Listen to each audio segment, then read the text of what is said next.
CBS News Miami. Good afternoon and welcome to CBS News Miami's 4 p.m. Quickcast. I'm Naja Sherman along with Next Weather Chief Meteorologist and Hurricane Specialist Ivan Cabrera. Wow, a dry Friday. What a gift. Wasn't it nice to see the sun Yes. this morning? Makes a huge difference. And the temperatures, by the way, really climbed up there, Naja. We talked about yesterday, upper 80s, mid 80s. We're just low 90s this afternoon. That's the way things have been going for us here. And it has been looking much, much nicer stepping outside. And in fact, we have, for the most part, all just dry air moving in across the peninsula here. It's not often I can show you a map this time of the afternoon and not show up thunderstorms that are blowing up all over the place. And the reason for that, again, is that dry area of low pressure east of us. So that kind of wraps around and pushes the flow. You see the cloud cover coming north to south. That's atypical for this time of year, certainly across Florida. And, we're lucky to have it because we need a nice little break. That has been, of course, the case the last few days with this kind of overcast sky and plenty of rainfall. Today, very different. And as I talked about the temperatures, you see the numbers here, upper 80s, lower 90s. We've peaked, so we're coming down a little bit now as we get into the rest of the afternoon. And I'm looking for a couple of little showers here. I don't think we're quite done as far as showers and storms. I just think most of this model agrees with me will be to the west, right? So this is going to be the interior. When you got that flow coming in north to south like that, that's kind of how the setup is for showers and storms. So watch the clock here, and we're looking at now at 4 as we head into the rest of the evening. You see our western neighborhoods, it may get clipped here, not 100%, but I'd keep it at around 20 for the rest of the evening. If you're watching us closer to the coast, we're going to stay the way we are, pretty dry, and then everything continues kind of moving to the south. So not all done yet, but the storms that develop will be tapping into much drier air, so they won't be capable of producing, those locally heavy rains that we've been dealing with here. So that's the trend for today and tomorrow. I think beginning Sunday, we'll get back into a bit higher coverage. No washouts as I see it right now, but certainly higher heading into Sunday and into the early part of next week. And of course, I'll talk about Gabrielle in a second here. That's that tropical storm out there that we're still monitoring, but it's really not a big threat, certainly to most landmass except for Bermuda. And I think that will, for the most part, will be a brush. So 30% coverage going up as we head through early next week. That moisture is going to try to make a run at us here, and I think it will. You can see that big sharp gradient there as far as what separates the tropical moisture. Once you get into that, thunderstorms that develop won't be as dry, right? They'll be able to produce some locally heavy downpours, and we're going to get back into that pattern heading into the early and middle part of next week. So here's Gabrielle. Still the thunderstorm activity displaced a bit, but the wind shear is beginning to lessen, and so we are going to continue to see the system developing and getting a bit stronger as we head into early next week as Bermuda watches it at that time frame. There are the temperatures for the weekend, both days pushing 90, and then heading into next week we'll have highs in the upper 80s. Notice the trend here, so 30, 40, and increasing a bit more as we head into a Monday afternoon. Temperatures coming down as a result with more storms in the afternoon by then. Ivan, thank you. There are still more than 2 months left in this hurricane season, and the Next Weather team is making sure that you are prepared. Just scan that QR code and find all the tools you need to help you get ready. You can also find our 1-hour hurricane special. It has important information for you and your family. Just go to cbsmiami.com. Some tense moments this morning in Miami. Police were called to Biscayne Boulevard, north of downtown. Take a look at this. They received a call about a man carrying luggage with wires hanging out. CBS News Miami's Maribel Rodriguez has details on a bomb threat investigation. This was a very active scene for several hours. We're now on Federal Highway, which runs parallel to Biscayne Boulevard. They were both shut down between 50th and 54th Street for several hours due to a potential bomb threat. Now, when we arrived at around 10:30 this morning, this is what we saw. We got a closer look at the scene. We saw City of Miami bomb squad in a strip mall, as well as dozens of firefighters. According to police, they received a call of a man carrying a dark blue luggage with wires hanging out and making threats to blow something up.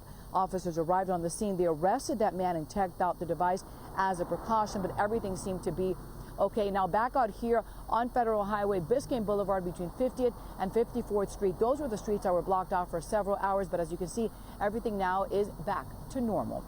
In Miami, Maribel Rodriguez, CBS News, Miami. Some power problems and closed streets overnight in a Hollywood neighborhood. It's after a possible lightning strike that caused this huge tree to come crashing down. But as CBS News Miami's Ted Scouten reports, it came close to being a whole lot worse. What we're talking about here is a tree splitting and then a large part of that tree falling onto a vehicle. You can take a look behind me here. You can see what we're talking about. There's a crew out there right now that's trying to get that branch off of the car. Take a look at some video now. Fire rescue got a call about 3 in the morning that lightning may have struck a tree. This was on Washington Street in Hollywood, just west of Dixie Highway. Despite that large branch, we're told that the car has just minor damage. At this point, we haven't heard of any structural damage to the building. When part of that tree fell, it also broke a power pole. FPL sent crews out here to fix it. At this point, they tell us that no one is without power. Now, the good news in all of this, there appears to be no major damage and no one was injured. In Hollywood, Ted Scouten, CBS News Miami. Only on CBS Miami, we are hearing from another family following last month's deadly crash on the Florida Turnpike. A driver of a semi-truck made an illegal U-turn, causing a van with 3 people inside to crash into it. Herbie Dufresne was the driver of the van. His sister says he loved life. His cousin says he watched the video of the crash and wants justice. I saw the video that the truck driver tried to make a U-turn. He's blocked completely the road. I say that's crazy because they say that where the truck driver tried to make a U-turn, I think that's illegal. Herbie's entire family is in Haiti and aren't able to make it to the U.S. Coming up at 5, we hear from Herbie's sister about how the family is reacting to not being able to make it to the U.S. for his funeral. Homestead's top cop is speaking out after a 19-year-old man was arrested on charges of uploading child pornography. Police say Angel Lop Gomez uploaded 160 videos at his home. They say Google flagged his account and sent a tip to the National Center for Missing and Exploited Children, which alerted local law enforcement. Well, it's happening more and more often, but what's most disturbing about this case is the age of the children. These are not preteen kids. We're talking about kids that are months old being raped on video and being sold. The chief advises parents to limit their kids' social media, gaming, and internet access. A meeting between Miami Beach leaders and the Florida Department of Transportation that was supposed to happen today has been moved to next Wednesday. City officials are expected to appeal the state's mandate to remove its Pride-themed crosswalk. The hearing will take place in Orlando. The crosswalks are largely seen as symbols of inclusion and belonging, but FDOT ordered colorful displays across the state to be removed, saying they're a distraction and a safety hazard. The agency says cities that fail to comply risk losing state funding. To Washington now, where more changes could be coming to childhood vaccine schedules. It's after a CDC advisory committee is set to weigh in on delaying COVID vaccines. The expected vote one day after the committee changed its recommendation for the MMRV vaccine. CBS News Miami's Jared Hill has the report. A significant vaccine shakeup potentially on the horizon. No conflicts of interest, yes. 8-3 with 1 abstaining, the CDC's new vaccine advisory panel voted Thursday to change its MMRV vaccine recommendation. Instead of a combined shot protecting against measles, mumps, rubella, and varicella or chickenpox when a child turns 1, the committee is suggesting parents wait until they turn 4. For kids under 4, the new recommendation, 2 different shots separating chickenpox from the MMR vaccine. Removing unnecessary risks and harms whenever possible. The panel, brought on by Health and Human Services Secretary Robert F. Kennedy Jr., a longtime vaccine critic. This committee is illegitimate. The American Academy of Pediatrics pushed back, offering its own immunization schedule instead. Vaccine supporters point to examples like the measles shot. After it was introduced in 1963, cases plummeted 97%. Much of the data is considered pretty settled. Dr. Jody Guest is the senior vice chair of the Department of Epidemiology at Emory University. There's not new evidence out there that we have been following that would show that you would want to change the guidance. Today, the advisory panel is set to look into more changes, taking up COVID-19 shots. Jared Hill, CBS News.